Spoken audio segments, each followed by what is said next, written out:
Ça y est, on vient d'arriver à Praia da Bodeira, c'est ça? Bordera, un truc dans le genre. Et c'est trop beau, en fait, on savait pas du tout à quoi ça ressemblait. Et c'est des immenses dunes. Donc on va vous montrer ça, mais c'est vraiment assez impressionnant. On voit toujours pas l'océan, ça fait quelques minutes qu'on marche quand même maintenant. Et on voit toujours pas la mer. Mais c'est trop beau, j'ai l'impression d'être dans le désert quoi. En plus il y a personne. C'est trop bien.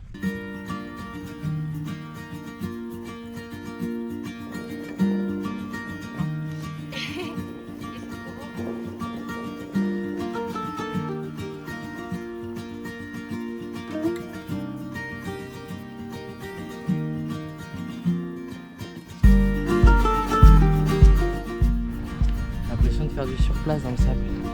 La prochaine fois, j'amène mon poney. Vous me voyez là comme ça?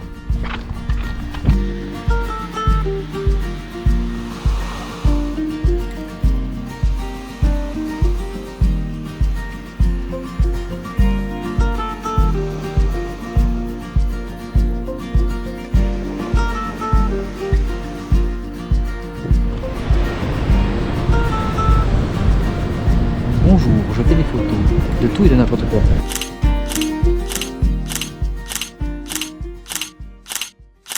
Reprendre la route et on va... T'as fini ton bordel? C'est bon. Merci bien. Il y en a qui font des vidéos.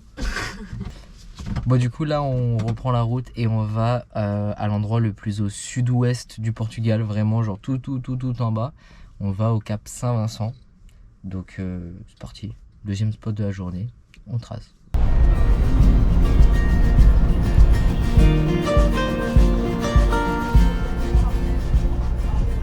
Mais je vous jure ici, ils connaissent pas les virages, vraiment. C'est des lignes droites, des lignes droites, des lignes droites, des lignes droites, des lignes droites, un virage, un rond-point, des lignes droites, des lignes droites, des lignes droites, des lignes droites. C'est un truc de fou.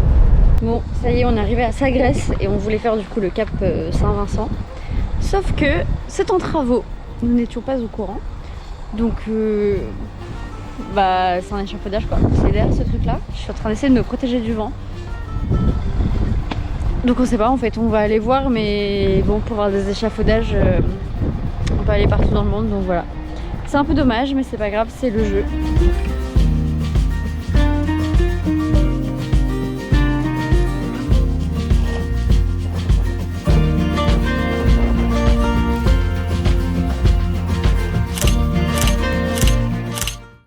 Bon bah techniquement on est au point le plus sud-ouest du Portugal, peut-être même de l'Europe, je sais pas.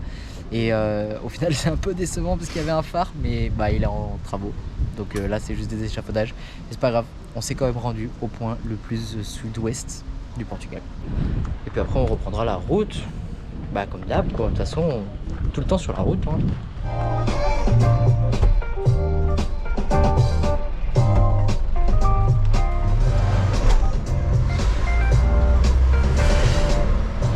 Bon, je vous présente notre nouveau spot de type incroyable qui s'appelle le parking d'Aldi. C'est abusé, genre vraiment dans ce coin là il y a des interdictions de camping-car partout. On peut pas se mettre sur un spot naturel, on peut pas se mettre sur un parking à l'arrache. En fait clairement on peut se mettre nulle part. Alors là on est allé sur le parking d'Aldi. Il y a des places comme ça là, genre style réservé caravane camping-car. On leur a demandé directement à l'intérieur à la sécu si c'était ok de rester pour la nuit. Il nous a dit vous pouvez rester jusqu'à 2 nuits maximum. Au-delà par contre non. Donc on a dit vas-y bah, c'est parti, let's go, on reste là ce soir.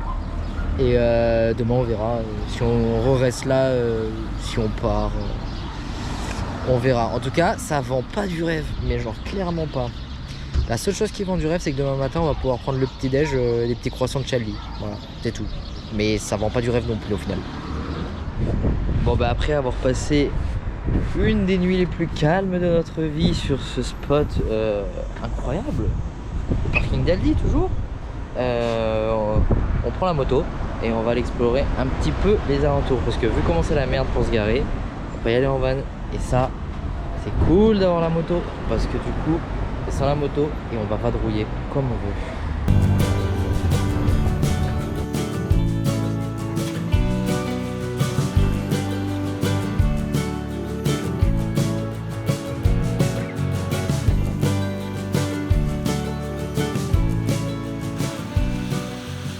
Bon, du coup aujourd'hui le premier stop c'est la plage des étudiants. Et en fait c'est super drôle. C'est plein de petites criques qui sont séparées par des falaises et qui sont reliées en fait par des espèces de petits tunnels comme on est en train de traverser là. En fait c'est super mignon. Alors on va pas prendre le temps de se poser et de faire farniente parce qu'on a d'autres choses à voir. Donc on continue. On fait le deuxième spot de la journée. On va faire un peu que des plages aujourd'hui. Enfin du coup là maintenant on fait la plage Donna Ana et on est dans une espèce de grotte et c'est super joli en fait, c'est que des canyons sur la plage. La roche elle est hyper rouge, c'est vraiment super beau. En fait on savait pas trop que ça allait ressembler à ça, on est allé un peu à l'aveugle et c'est assez joli donc c'est cool.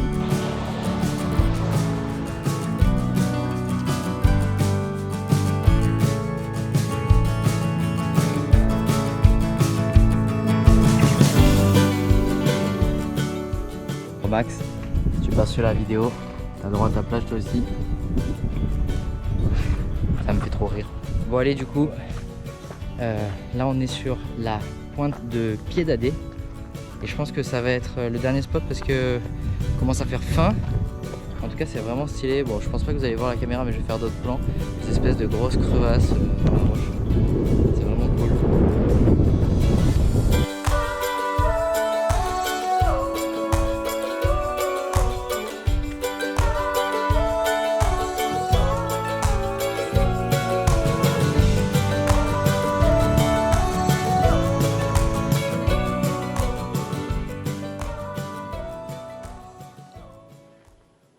Bon du coup aujourd'hui on est sur Praia da Falesia sous les conseils de notre ami Pierre Vira et c'est fut un très bon conseil. C'est une plage de 6 km de long avec une falaise tout le long, vraiment genre magnifique. Donc bon, on se balade tranquillement sur la plage. On va pas aller se baigner clairement, elle est gelée, mais c'est grave cool.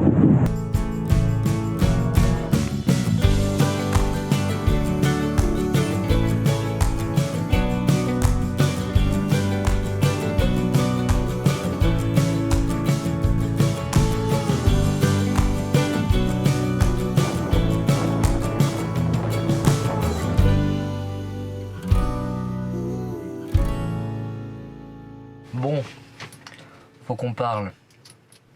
Après avoir fait Praia da Falesia, qui est un spot magnifique, merci Pierre de nous avoir recommandé le spot, il est vraiment incroyable. On a décidé d'écourter le trip en Algarve, tout simplement parce que comme vous avez pu le voir, c'est super galère de se stationner, que ce soit pour la journée ou pour la nuit. Camping-car, van aménagé, caravane, on est interdit partout. C'est un vrai problème en Algarve et c'est dommage parce que c'est une belle région. Après on n'est pas trop dégoûté parce qu'en vrai on a fait des spots ultra cool dans le milieu du Portugal et dans le nord du Portugal et même en Espagne, dans le nord de l'Espagne.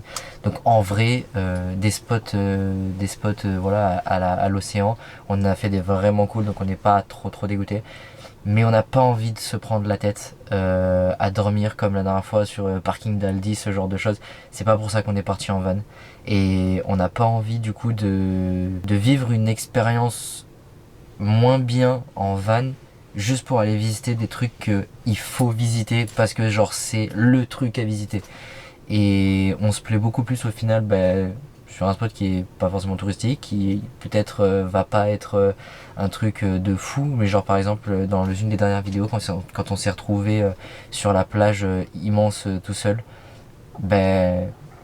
on pourrait rapprocher ça à la Praia da Falesia, sauf que là pour le coup on était vraiment tout seul et je trouve que ça rajoute un truc au spot qui est vraiment fou.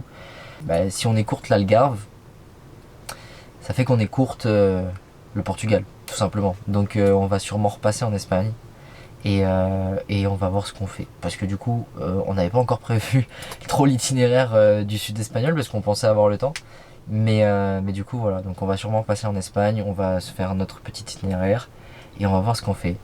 Ce que je peux vous dire, c'est que dans l'itinéraire, ce qui est sûr, c'est qu'il y aura un autre désert. La deuxième raison de pourquoi on va écourter le trip en Algarve et du coup se rediriger vers l'Espagne, c'est pour gagner un peu de temps parce que cet hiver on a prévu quelque chose. Je vous dis pas encore quoi, c'est pas encore sûr.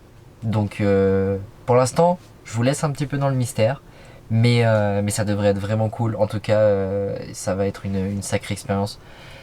Donc, pour le moment, on reprend la route direction l'Espagne tranquillou, puis on va voir où les détours nous mènent. Bon, sur cette discussion sérieuse, ce soir, Julie, elle nous fait un petit riz au thon d'une qualité exceptionnelle. Mais on va vous laisser pour cette vidéo et du coup on vous dit à la semaine prochaine pour une nouvelle vidéo. En attendant, n'oubliez pas de vous abonner sur YouTube, sur Instagram, laissez un commentaire, laissez un pouce bleu. Et puis comme d'habitude, bisous, bye.